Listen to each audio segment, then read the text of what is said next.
Yeah, thanks for the soundtrack. Wedding match.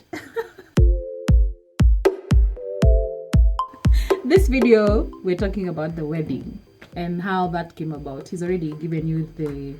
You have to watch the previous video before coming to this one to understand where we are coming from, and now we are here planning to get married. That was an interesting journey. But in the previous video, we didn't hear your point of view. Oh, what point of view? Of the whole being asked hand in marriage. But there was nothing much for me to share there because we were in the journey together, and I was standing. Did you ever feel pressure to be able to help your husband?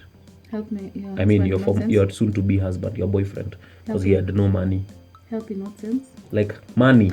Yeah, of course. See, babe. Help me, nigga. Help in that, babe. Like you said earlier, there's seasons when you have much and the other person has less. Yeah. So you balance it out. Right? Yeah. By the way, she was a ride or die, because I remember when I had much, I used to pay for majority of everything. That's true. And now when she had, she's the one who used to, I could go on dates and she pays. She used to try and help me even pay rent. Yeah. Stuff like that. Can you paid it back? And I didn't ask. Yep. You paid back all the money that I had spent for rent, which I felt like, wow, I didn't expect that. Yep. Yeah, so now he's told the story of engagement, and he finding the ring, and what happened next? We now decided, okay, we're going to get married. Now for me, I've always been I'm a hopeless romantic. Like I can binge on The Notebook. The Notebook is my favorite movie of all time. Why? It wasn't over for me. I waited for you for 7 years. That thing makes me cry all the time. I can watch How I Met Your Mother, the series. I've watched it 50 times because I just love love stories. I love romance. I love amour. Anyway, so in my head, I had the image of the wedding I wanted, and which was I wanted to have a ballroom wedding where we're in a ballroom, like my idea was where like Panari or whatever, they're in the courtyard, so that those days there was no Villa Rosa Kempinski. Was Kempinski there? No, it wasn't there. We didn't have a lot of hotels in the city like we do now. Panari was like the it. Yeah, Panari was the it. In fact, that's when people just started doing this ice skating thingies. Anyway, so I thought, hey, this is a joint to have it, and we went.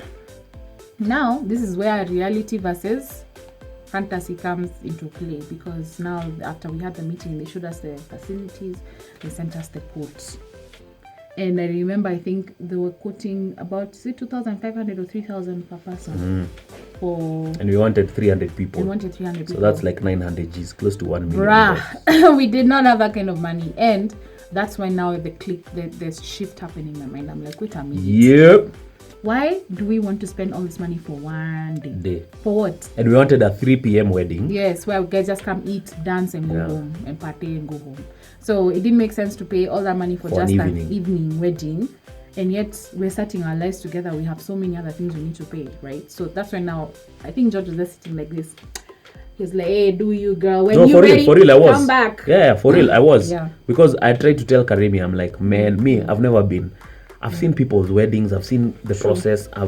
I'm like, and I get it's a kid's thing to be able to have white dress, walking, blah, blah, blah. Yeah. But I'm like, man, like it's just one day. Then after that, you go to your house in Umoja. Or I know. Or a bed sitter. Or maybe you have debt. You've taken loans. Like it didn't make sense in my head for us to be able to do that. So it didn't make sense to either of us for this to go in that direction. So we sat down and thought, okay, now what do we have? Like, what kind of wedding can we have? And we decided, you know what? We'll just find an affordable venue, and even we have like a cocktail kind of thing where people even have snacks and just drinks, and we party and guys go home, because we like to dance and music and stuff. So for us, that was the main thing the main important thing that we wanted, like to bring people together to party, like celebrate our union and go home. And because food is food. Yeah. Who remembers what you ate since Jules' wedding 5-10 years ago? Doesn't matter. Yeah. But now when we had the discussion with our parents, they were like, not happening. Yeah, both sides of the family divide. Yeah, both sides were very categorical. And I got what it was. Like now she's the firstborn, I'm the first and only son. So I understood. But we were like, okay, hey, if you guys want food, Mutal, yes, we don't have that money. Mukwanjas. Leteni mukwanjas. Yeah, Because those guys wanted to do mandazi and tea. Yeah. Like, by the way, it's fine, eh? It's okay to do a wedding. By the way, do a wedding for mandazi and tea. You remember that you can afford. Gave us that really good idea? Your friend Dora's wedding, the one she had on January 1st yeah, or something. Those guys had a very easy wedding. This is awesome. Like people came, it was high tables, no chairs. The ceremony was done. After that, it was cocktails and bitings. And then guys went and had a nice lunch. After that, guys went to a place and had lunch pamoja. We're like, this thing can work. So, in fact, that wedding is what helped us get a venue. Yeah. Yeah, because now they were having a wedding at a friend's house in Karen, and the owner also knew George, and he was kind enough to offer his house for our wedding. Mm-hmm. So we're like, hey, check, venue, free. Thank you, Jesus. Because the most expensive thing actually nowadays is a venue. Because we had walked and to kit out the venue. Yeah, we'd gone around Nairobi, and venues are so expensive. Yeah. And it's so funny because when we took that, we also just talked to people who had weddings. And guys, everyone 99% of everybody who has had a wedding wishes they did a smaller wedding. Exactly. Like 99%. They wish they could have taken that money and done something with it. Gone to the AGs, then after that go for the dunda. Yeah. And then you continue with life. Exactly. Like I salute guys who have done AG weddings and small weddings. Salute you, man. Yeah. So it's just about, we had to comply. I think it's just about finding that balance.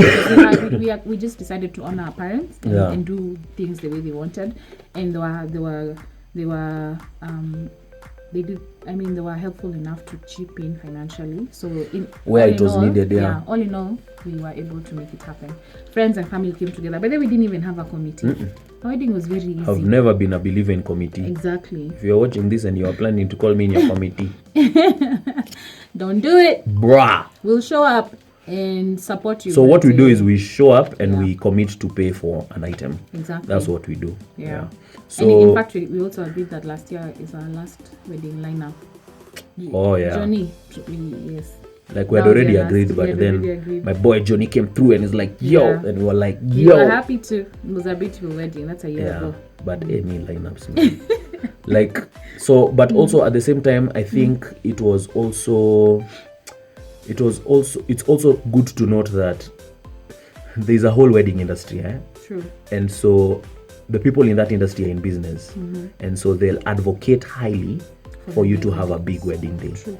So that their pockets can be well lined. Exactly. And you have to make the decision and know if you're able to have a big wedding and a flambeau wedding, fine, you have it. But if you know that you're checking into a marriage there with a 20,000 and stress without food and rent, and wondering how you're going to survive. Yeah, with a 20,000 and you have debts due for 1 milli. Don't do it. That doesn't make sense, guys. Yeah. Like it will doesn't. It will make cause sense. you so much strife because as it is, the first year of marriage can be a bit tricky.